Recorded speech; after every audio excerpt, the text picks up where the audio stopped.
We built the shed together as a family during lockdown. There was a lot of argy-bargies going on and a lot of foul language because everyone was getting quite cross and angry.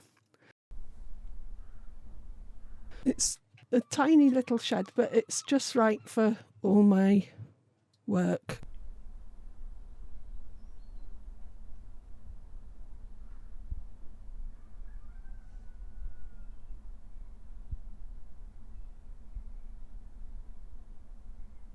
I don't really work with sketch pads, but I work spontaneously with the materials. I use the shape of the bottle, the form, and use that as the main structure and build around that. I add colours from the back of the material so the colour's really bright, but it also leaves a very smooth texture. These are larger pieces, wall hanging pieces. The trio of fish was actually inspired by the flying birds that used to hang in people's houses during the 1950s and 60s.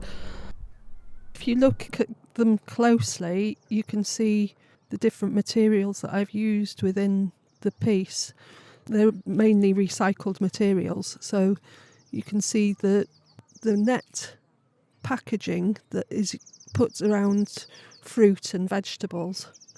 And then if you focus in on here, you'll see Quality Street wrappers.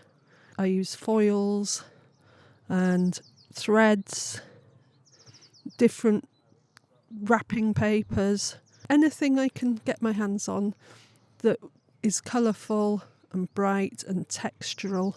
And I'll build up layers upon layers. It's my own form of collage. The insects are all wearable brooches, and they're inspired by real insects, but they're not specifically any insect in particular. So this was just a fun project. These are my praying mantises, or manti, not sure how you say. But it was just a bit of fun. I started making Mr. Mantis first, and he took months and months to make. Mrs. Mantis came second.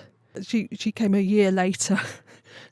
I thought Mr. Mantis needed a mate, and so I made Mrs. Mantis. I do a lot of experimenting to see how they'll work together. So I have hundreds and hundreds of bits, all sorts of things. An awful lot of the making processes comes to nothing. You work on pieces for a long time and then they just end up as scrap. But they're all valuable because they each experiment leads on to something different.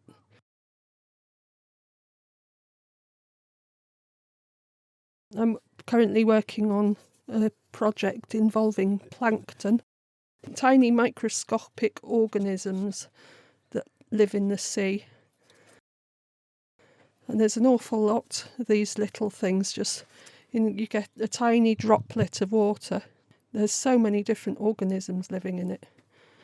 And the shapes and the patterns that they make are very intricate, very beautiful.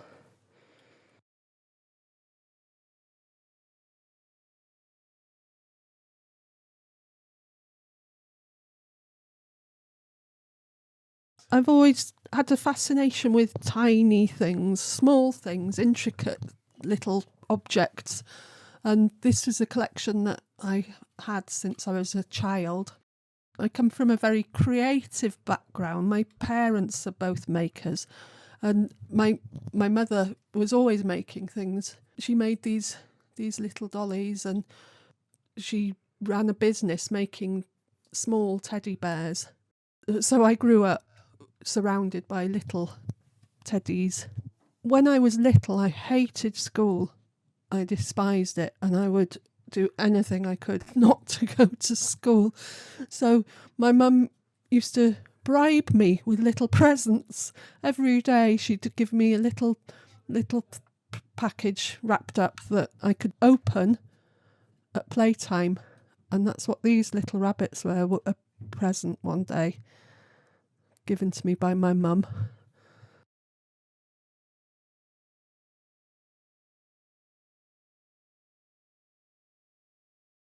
One of the great joys I have is the ability to take decent photographs on my phone.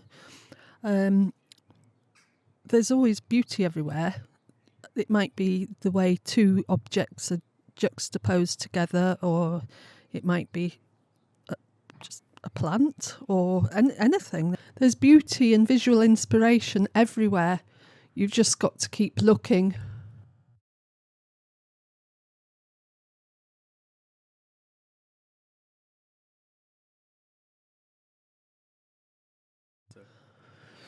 My name is Hannah Coates. I live in a beautiful part of North Wales.